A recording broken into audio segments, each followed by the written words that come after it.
Olá, NCDcast no ar e neste episódio reunimos um assunto super interessante. Vamos falar de designer premiado. E para a nossa conversa nós trouxemos Christian Freiberg, que é engenheiro de produção, designer autodidata e CEO do Grupo Belarte. Também trouxemos Linda Martins, que no começo da carreira trabalhou com design gráfico e ilustração e hoje é designer premiada, assim como todos os nossos convidados. E também temos o especialista em mercado de luxo, Adriano Tadeu Barbosa. E para completar nosso time, o designer gaúcho que leva a tropicalidade para o mundo, Guilherme Bentes. Sejam todos muito bem-vindos a este episódio. Obrigado.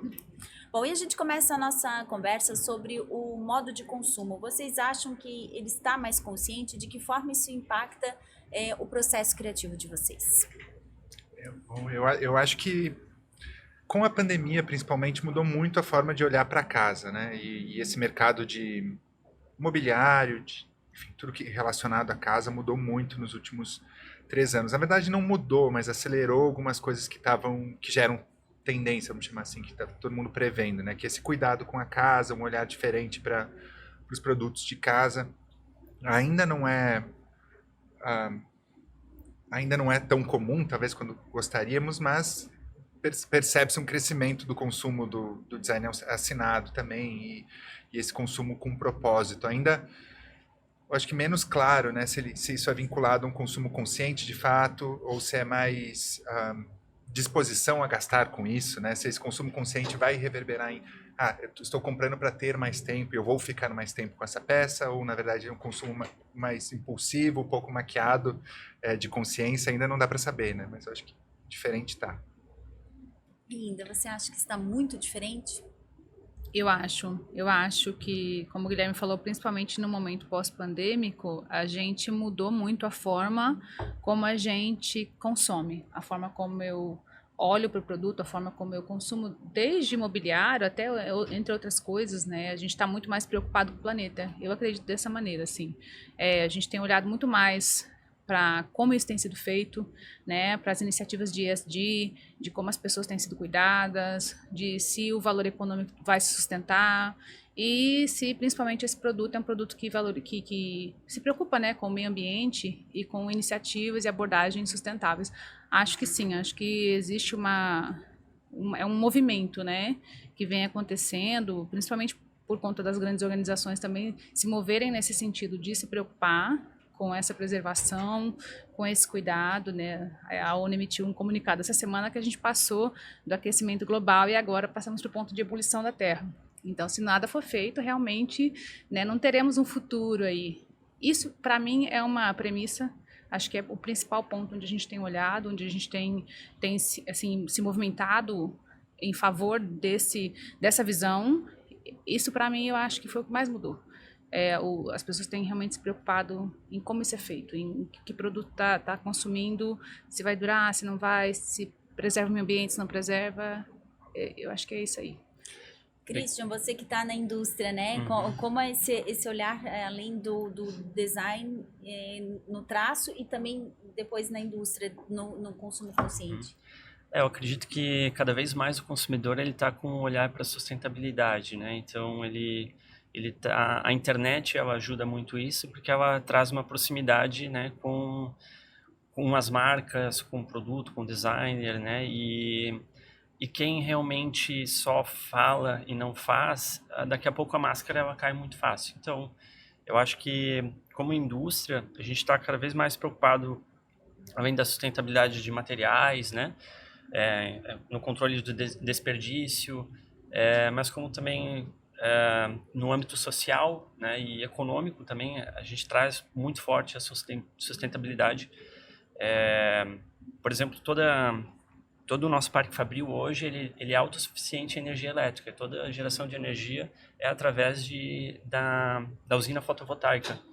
E além disso, entre outras ações sociais, né, no âmbito de comunidade, né, para ajudar a nossa cidade, né, local, né, e entre outros fatores, isso é muito importante. A gente está aliado junto com o processo de desenvolvimento, criação, e eu acredito que isso também traz valorização para o produto, né, e de certa forma eleva a consciência do consumidor para isso. Adriano, você, como especialista no mercado de luxo, como é que você percebe essa transformação?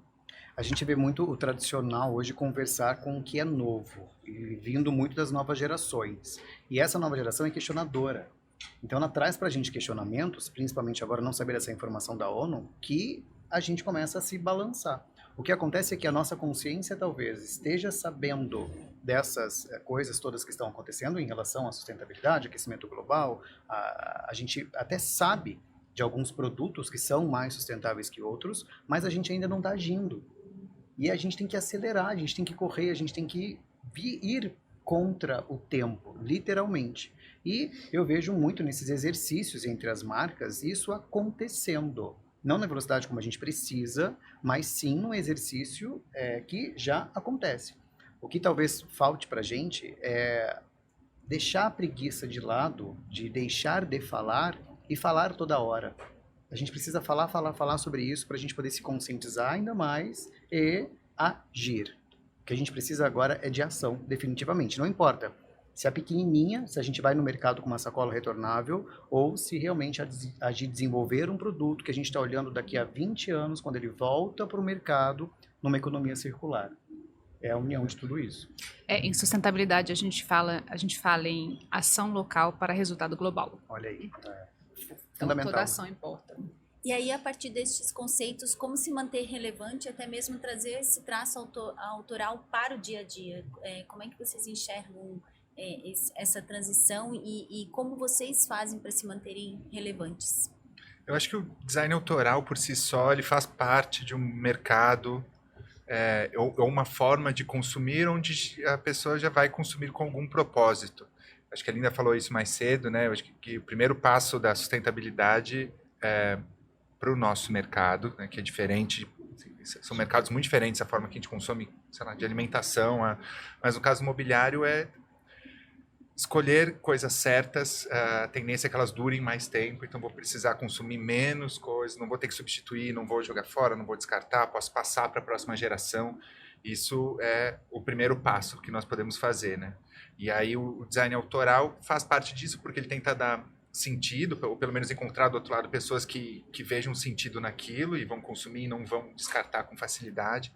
E segundo, também por motivos que a gente já falou, que pela baixa escala do nosso mercado, permite que a gente tenha esse cuidado de usar a melhor matéria-prima possível, fazer escolhas pela durabilidade, mais do que por questões de preço ou eficiência produtiva ou coisas desse tipo. Mas eu não estou lembrando agora da tua pergunta completa. É a questão do traço autoral para trazer para o dia a dia. Como é que vocês fazem para se tornarem relevantes e vocês nesse processo criativo de acompanhar as tendências, inclusive de consumo? Seria nesse sentido assim? O que eu tenho percebido, principalmente quando a gente vai para o mercado de fora, eu sendo daqui, às vezes a gente olha para fora e fala, eles estão fazendo isso, estão fazendo aquilo, de repente eu deveria ir mais para esse caminho, por aquele, e aí uma vez que tu expõe fora, fica mais latente a necessidade de ser autoral. Então, tem que olhar ainda menos para eles e olhar mais para dentro mesmo. Então, acho que o design autoral vem dessa tentativa quase de, sem presunção nenhuma, né, mas de tentar ser uma vanguarda, assim, de o que tem de diferente, ser mais original, e aí não cair no mercado numa briga ou numa briga de preços ou num alto consumo, altos volumes ou produção sem demanda que vai gerar mais desperdício, né? Eu acho que tudo caminha o oposto disso. A gente tem a sorte de estar num mercado, como os volumes são pequenos, o impacto é muito pequeno daquilo que a gente faz, mas como tu falou antes, acho que começam, né?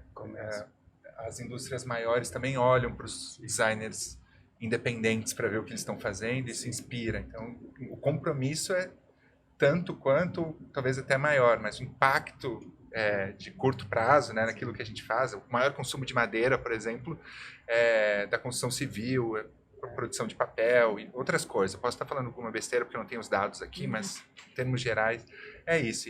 Mas a gente vê a gente se preocupando com que madeira que a gente está usando para fazer uma cadeira, se é certificada, se não é. e começa por aí, né? O legal do design autoral é exatamente isso, né? A gente traz essa unicidade com vocês porque tem pensamento em todas as frentes. E quanto mais dentro vocês olham, mais a gente valoriza aquilo que é único.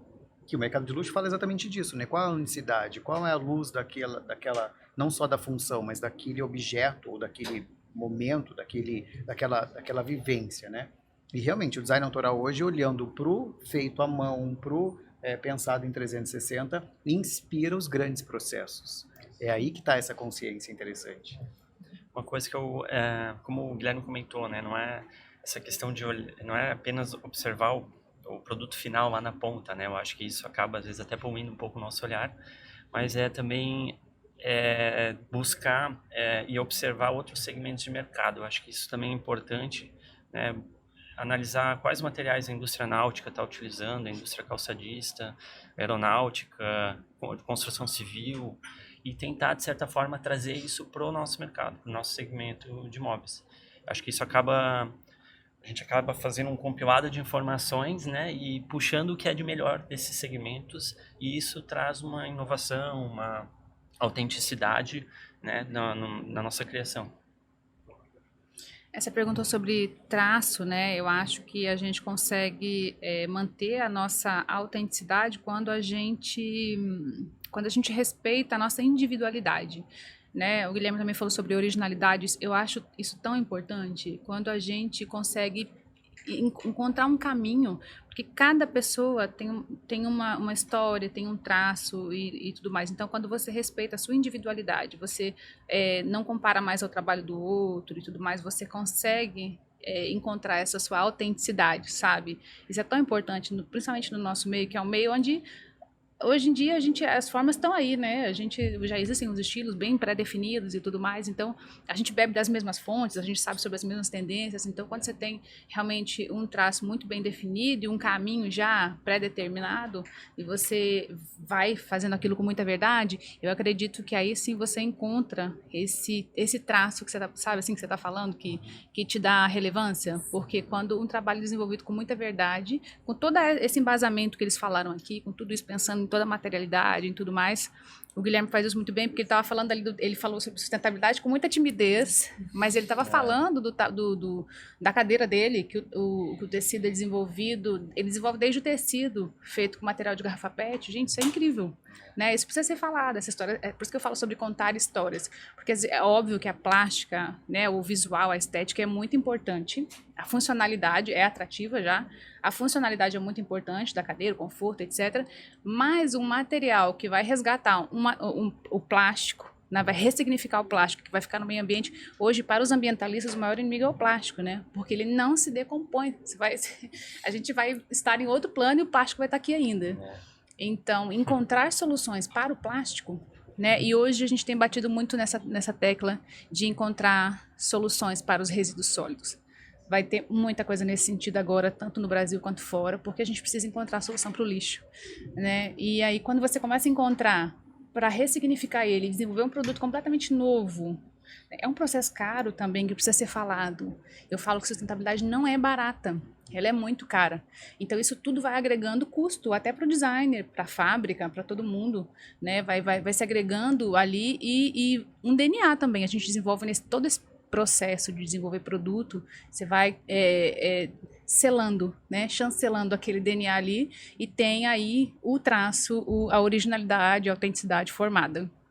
E aí, em comum, todos vocês são premiados, né? E o design premiado, ele tem o imediatismo, o pioneirismo, né? Como é o processo criativo para trazer esse ineditismo, assim? Como é que é o teu processo criativo? Com certeza, todo o processo criativo teu é diferente do da Linda, do Christian, né? Conta pra gente um pouquinho como é que é esse processo criativo. Eu acredito muito no processo criativo sendo algo muito pragmático e um trabalho não diferente do contador que tem que chegar às 8 da manhã e trabalhar. Eu acredito muito na repetição, no trabalho, na insistência. Eu acho que se existe inspiração, ela nos encontra no trabalho. Então é um trabalho mesmo, assim, é um ofício, uma repetição, muita tentativa e erro para chegar num produto que vale a pena sair do papel, isso sem falar os testes todos de protótipo que eles são feitos. Então, embora tenham muitas camadas conceituais, semânticas e tentativa de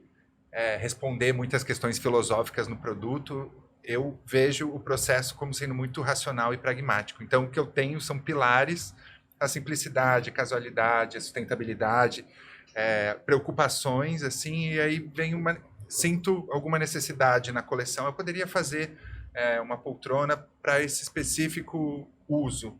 O que eu quero nela, né? E aí vai um trabalho muito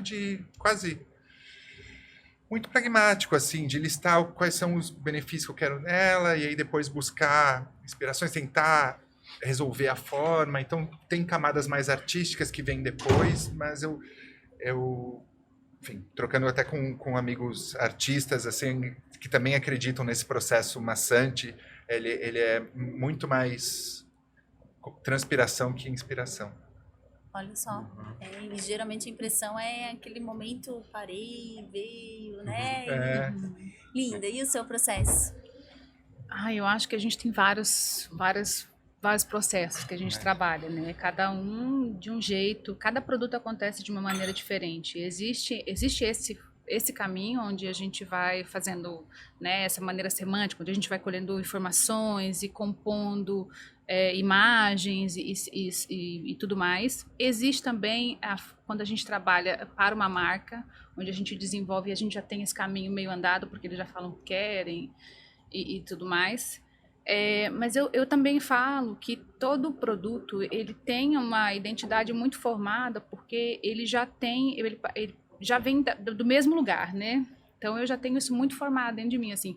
Qual é o traço que eu vou usar? Eu trabalho com mobiliário que tem uma influência modernista, então tem uma combinação de materiais bem brasileiros, né, que tem essa referência cultural muito forte, mas que também tem uma delicadeza, que tem essa sensibilidade feminina, que conversa um pouco sobre esse universo da mulher e que também busca, de certa forma, a sustentabilidade, seja no material, seja no produto, como que ele é feito, na produção, enfim, nos processos, né, de produção, mas eles são sempre resultado do meu repertório, daquilo que já está em mim, né? A gente sempre faz buscas, pesquisas e tudo mais quando a gente quer desenvolver um produto novo, principalmente falando-se em tecnologia, porque é um mercado que está sempre se atualizando, então a gente, quando vai desenvolver alguma coisa, tem que procurar algo que, de repente, se atualizou, né? Eu estou sempre lendo, buscando, é uma busca incessante por novidade, né? Por atualização, por tecnologia. Mas eu acredito que o maior segredo de um processo criativo é porque aquele produto ele já é resultado do que a gente do que a gente já viveu e do que a gente tem dentro da gente. Então, a gente só falta descobrir, né? A gente vai fazendo usando essas ferramentas de processo criativo, essas ferramentas que a gente usa em design de produto, brainstorming, essas questões, mas já está tudo muito definido assim naquilo que você faz, né? Então, o que a gente faz é usar ferramentas para despertar isso e, de certa forma, exteriorizar, né? Materializar no desenho um produto novo.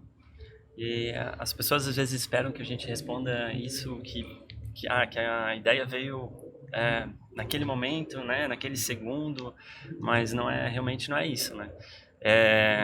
Na verdade, vem de várias coisas que a gente vai observando, e muitas vezes a gente, né, esboça alguns traços e daqueles traços derivam algumas outras, ele vai meio que se transformando, né, aos poucos. E tem muita coisa que às vezes a gente desenha e num primeiro momento a gente acha que não tá legal, depois retorna aquilo, demora até para amadurecer a ideia, às vezes até na nossa própria cabeça.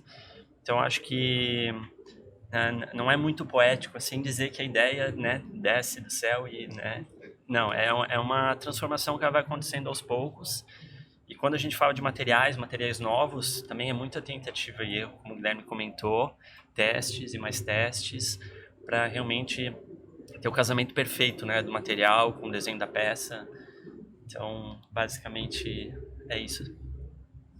Bom, a gente teria assunto para um dia inteiro, o nosso tempo está esgotado, então eu agradeço a presença, Guilherme, Linda, Adriano, Christian, muito obrigada por vocês compartilharem um pouquinho do processo criativo de vocês, e se vocês quiserem deixar uma mensagem final, deixar as redes sociais para quem está nos ouvindo e também vendo, quiserem conhecer um pouco mais de vocês, então fiquem à vontade. Bom, obrigado pelo convite, a oportunidade de falar aqui. Eu tenho uma marca própria que chama Vents, como meu sobrenome, e aí eu convido todos a seguirem lá no Instagram, vents.design, e também no site, que também é vents.design.